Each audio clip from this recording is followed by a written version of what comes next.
Welcome to Beyond the Coverage. I'm Garrett Horner. Today's edition, we want to go into a little bit of the story with Jonas Vingegaard. And can the rider, the two-time Tour de France champion, get himself ready for this year's Tour de France?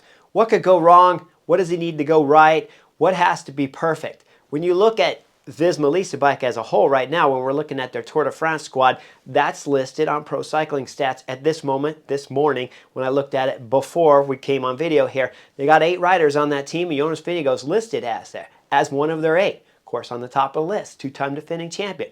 Wout van Aert's not even listed on their Tour de France roster right now. Now, they got other guys on that team that, when you look at the roster at this moment, Christophe Laporte has not performed throughout the 2024 season, really. He's had issues with being sick and underperforming throughout the season. Then he went to the Giro. He crashed at the Giro, left the Giro. He's on the roster for the Tour de France. I don't see that happening. When we see Jan Tratnik on the roster, he did the Giro. He performed decent in the Giro, covering some early attacks, but always getting dropped in those attacks late into the Giro. So I don't know if he's going to make the Tour de France. When we start looking at Sepp Kuss season hasn't been that bad. Guys have been in the comments on Beyond the Coverage.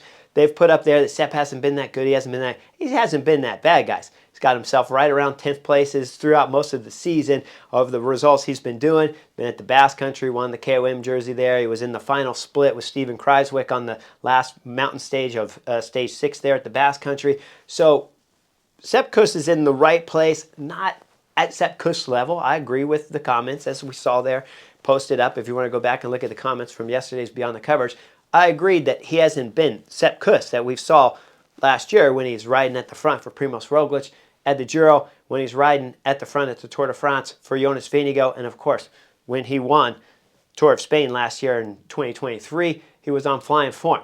Now, I saw some other comments about Sepp Kuss being gifted that win there at the Vuelta España in 2023. The way you guys had posted it, some of the comments in there, that he had been gifted it, the win from his teammates, that's wrong. That's not what happened at last year's Vuelta España. If you want to say it was a gift, you would have to say it's a gift from Pseudo Quickstep, because it was Remco Evenepoel and the tactics from his director sportif in the car that gifted the time gap on stage 6 from Pseudo Quickstep's the director sportifs. You can say that. That is the correct way to say Sepp Kuss was gifted the win there at the Vuelta España if you want to. It was not a gift, to be clear. It was a tactical mistake from Pseudo Quickstep to allow a rider of climbing ability that Sepp Kuss has to give him time in a breakaway that went up the road that he ended up winning stage 6, putting himself in the race leader's jersey at stage 8. After that stage 8, once he was in the red jersey of the Vuelta España in 2023, he was capable of following his teammates. If anything, the managers on Visma Bike did not gift him any Vuelta España win, because they allowed Jonas Vingegaard and Primož Roglič to attack him left and right while the American's hands were tied back there because he can't chase his teammates down. And it was only the last mountain stage after the press debacle there from Jumbo-Visma on that final mountain stage where they said, hey, everybody's going to now race for Sepp Kuss, which they should have done as soon as he was in the race leader's red jersey, and especially after Remco Evenepoel blew himself up and dropped out of general classification. No gifts given from Visma Bike. Was the opposite way, if you really want to be correct with your comments when you listed there talking about Sepp Kuss. Okay, now let's get back on the Tour de France again. Sorry for my little rant, but I had read a bunch of those comments. It wasn't fair to the American. He won the Vuelta España last year in 2023. No doubt about it, and no gifts given. Now, when we're talking about 2024 for Jonas Vingegaard, the main thing when I'm looking at his form, I had a friend of mine text me and said, hey, does Jonas Vingegaard have to pull 7 watts per kilo for 20 minutes in order to be 100% for the Tour? Okay, my friend is 100% right. You do have to pull those kind of numbers, Jonas Vingegaard and nowadays Peloton, to perform with Tadej Pogačar. I don't know if the exact number is 7 watts per kilo, but when I won the Vuelta España in 2013, for 40 minutes, I held 390 watts average, which is about 6.3 watts per kilo. That won me the Vuelta España, but I didn't have to race against Tadej Pogačar, Remco Evenepoel, Primož Roglič, or Jonas Vingegaard at that year's Vuelta España. I did have to race against a very good second-place finisher, Vincenzo Nibali, Valverde, and Joaquim Rodriguez, who are the 2 best-ranked riders in the world multiple times, 4, 5, 6 seasons throughout those 2 riders' career. And, of course, we know Vincenzo Nibali won 1 Tour de France, 1 Vuelta, and 2 Giros. So, legendary riders. I had to be very good. But I'll even admit, those riders were probably missing that 1% at that year's Vuelta España. Now when we look at Jonas Vingegaard and we go back to what my friend was saying, does he need to pull 7 watts per kilo for 20 minutes? No, but he has to be really good. I can take you back to 2000 when I won in Malaysia. Okay, we're not talking about the Tour de France, but I can tell you at training camp, I was getting dropped every day at training camp, holding on to the team car back there. I had Floyd Landis as a teammate, and he was drilling it on the climbs left and right all over the place. And I would just drop out of the group, go back there from the Mercury team, and I hold on to the car, and he towed me up the thing. And I remember asking after the training camp in January and telling the director sportif, hey, maybe you don't want to bring me to Malaysia. I'm not any good. And he said, no, you have to go. I said, no, I don't want to go. Take me off the list. He said, no, you got to go. I got there. The weather was incredibly warm. Why do I want to bring that up? Keep that in mind because I'm going to go back into some of Jonas Vingegaard's training right now when he's at altitude. But sticking on topic here, when I got in Malaysia, I was really bad. We started training around the island. It was incredibly warm. Malaysia is warm. I mean, incredibly warm.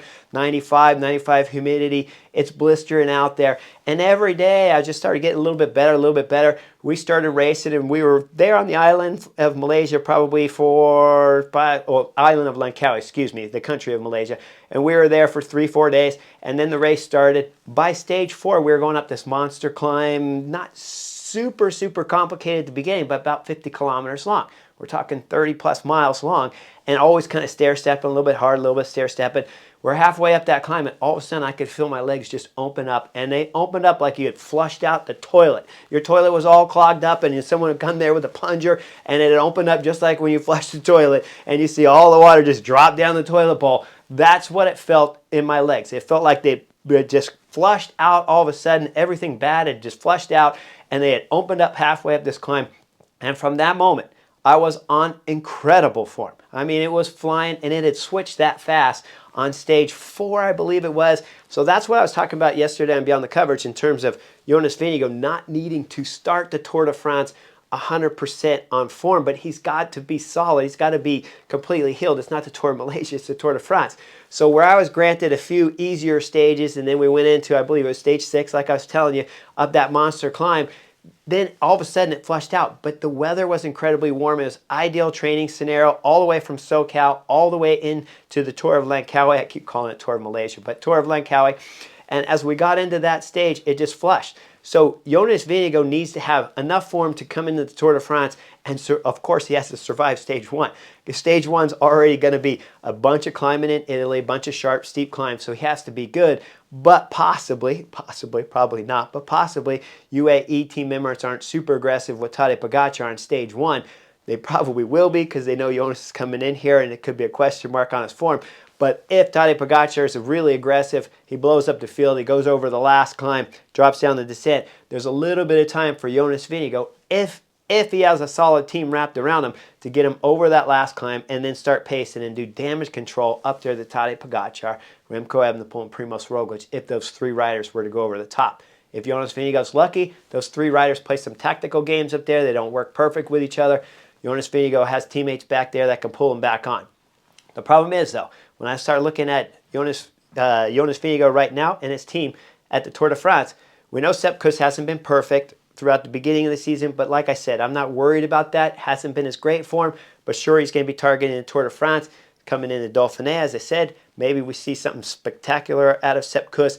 That'll be an important marker for Jonas Vingegaard to decide whether or not if he goes to the Tour de France, not 100%, because if he's not 100%, he still needs his teammates to be 100% to look after him and close those gaps. At Tour of Langkawi, when I was racing, I had teammates all wrapped around me. They were doing all the work. I didn't have to cover all the tacks at the finish of the races by myself from legendary riders like Tadej Pogacar, but I covered 1 or 2 here or there, and they, of course, got better like I told you the story.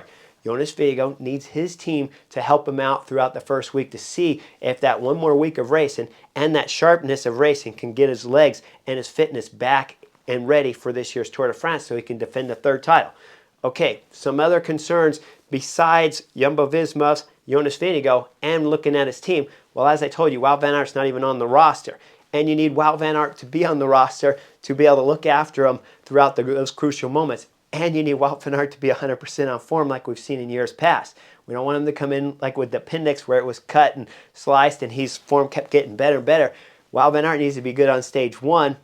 Sepp Kuss needs to be good on stage 1.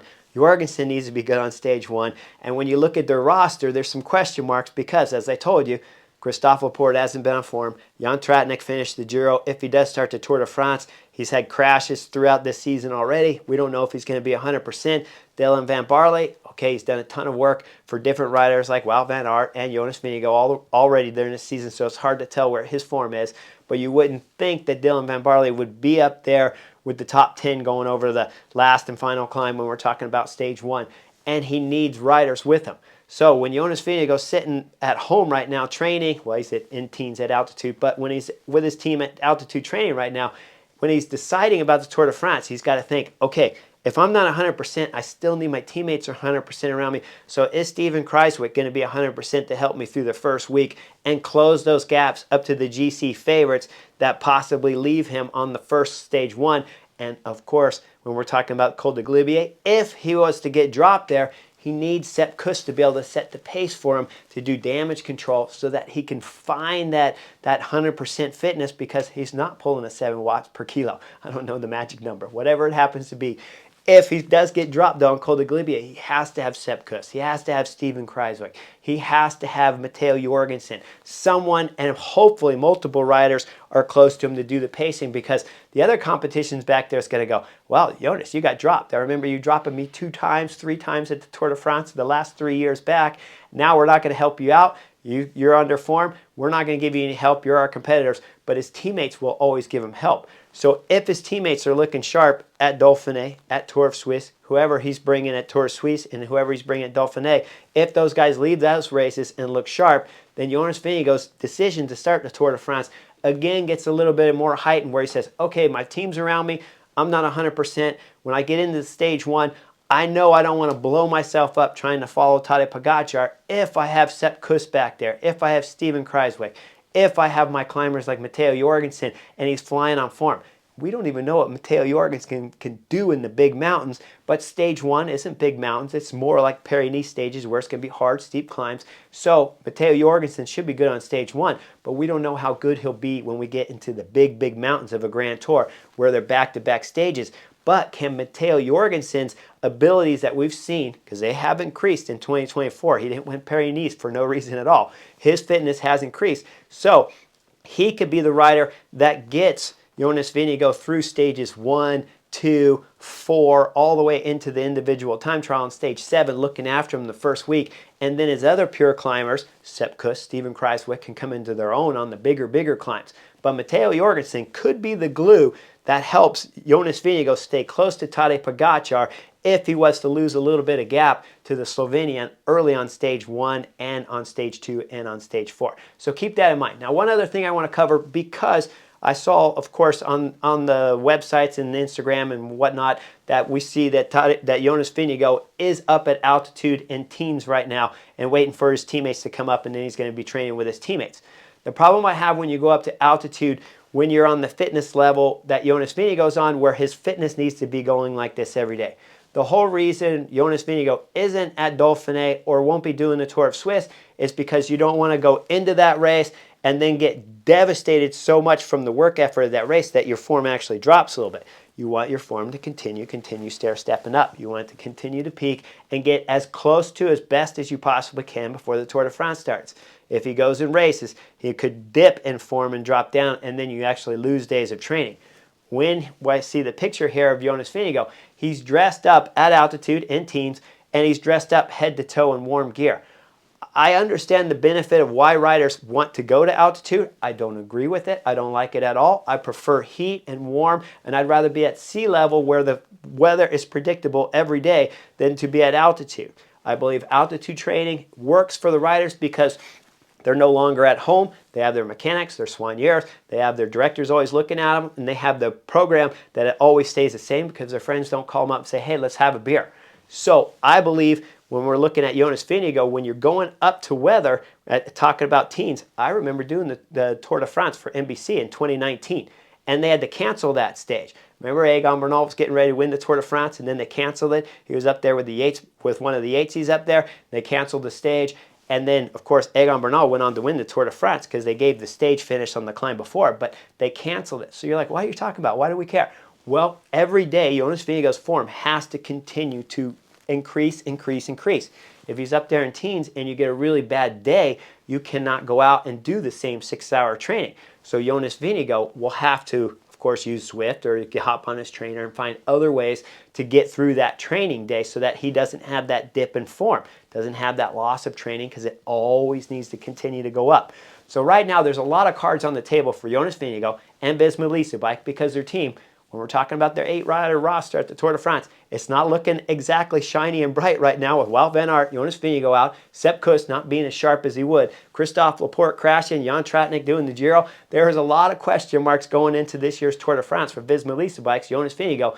And I think right now, when I see him in altitude, I'd rather be down in the heat, warm, sunshine, getting a tan, baking, leaning out, and getting ready, and having every stage of every day of racing getting me ready so that I can go into the Tour de France 100%. That's my take up here on Beyond the Coverage. I hope you guys like the information. A little bit detailed, maybe a little bit over the head for some, but hopefully everybody appreciates the effort put in from Jonas Vingegaard, Visma bike, all trying to get the rider, the 2-time Tour de France champion, ready for this year's 24 Tour de France. Like and subscribe. I'll see you guys real soon.